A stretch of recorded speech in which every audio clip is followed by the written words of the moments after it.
मैं आप लोगों की शुक्रगुजार हूँ जो आप लोगों ने मुझे यहाँ पर इन्वाइट किया, और मैं अपने सभी बहनों की भी शुक्रगुजार हूँ, हमारे मुमरा के तमाम लोगों की और मुस्लिम कम्युनिटी की मैं शुक्रगुजार हूँ कि जो हमने बत्ती गुल के टाइम पर इतना बड़ा डिसीजन जो हमारे ऊपर एक जिम्मेदारी थी उसको बखूबी निभाया, हमारे भाइयों के साथ मिलकर, हमारे जिम्मेदारान के साथ मिलकर। इसके लिए कहीं ना कहीं हम औरतों का भी बहुत बड़ा रोल है। तो मैं आप सभी लोगों की बहुत शुक्रगुजार हूँ क्योंकि आप तमाम लेडीज यहाँ पर जो आई हैं एक मतलब कहीं ना कहीं अपना वजूद रखती हैं। आज इतनी सारी औरतों में आप लोगों को यहाँ पे बुलाया गया है, हमें यहाँ पे बुलाया गया है, इसका मतलब हमारे जो बड़े हैं वो ये मानते हैं कि हमारे घर की औरतें भी जिम्मेदारी निभा सकती है। तो मुझे यहाँ पर आप लोगों से यही इल्तिजा करनी है कि हालात तो आप बेहतर जानते हो कि आज क्या चल रहा है माहौल, और ये जो है सिर्फ हमारे मुसलमानों के लिए ही नहीं, जितनी भी कम्युनिटी है जो माइनॉरिटी में आती है, चाहे वो दलित समाज हो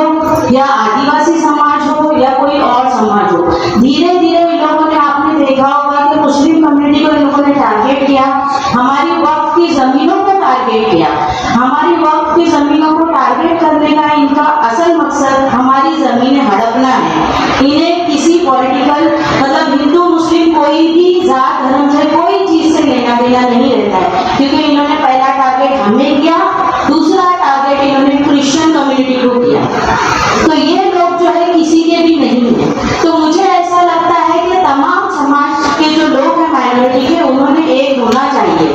और ये सोचना चाहिए कि आज जो हालात मुसलमानों के साथ हैं कल को उनके साथ भी हो सकते हैं। ये किसी से मतलब हमदर्दी दिखाने वाले लोग नहीं है, क्योंकि अगर ये हमदर्दी दिखाने वाले लोग रहते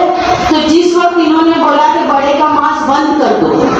महाराष्ट्र में जो है बीफ बंद है, मतलब जो गाय का गोश्त है, बैल का गोश्त है वो बंद है, लेकिन आप गोवा में देखो तो गोवा में बहुत बड़े पैमाने पे इसकी फैक्ट्री है,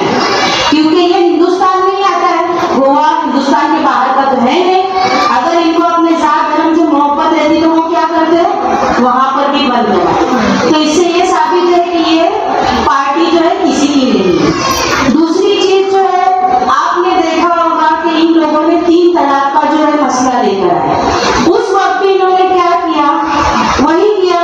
क्या फर्क पड़ रहा है, कितनी हमारी मुसलमान औरतों को उससे फायदा पहुंचा है, मुझे लगता है किसी को भी नहीं। उसके बाद में धीरे धीरे ये नहीं करते, ये लोग ये देखना चाह रहे थे कि हम लोगों की ताकत क्या है। हम लोगों ने उस वक्त आवाज इसलिए नहीं उठाई कि इससे हमारे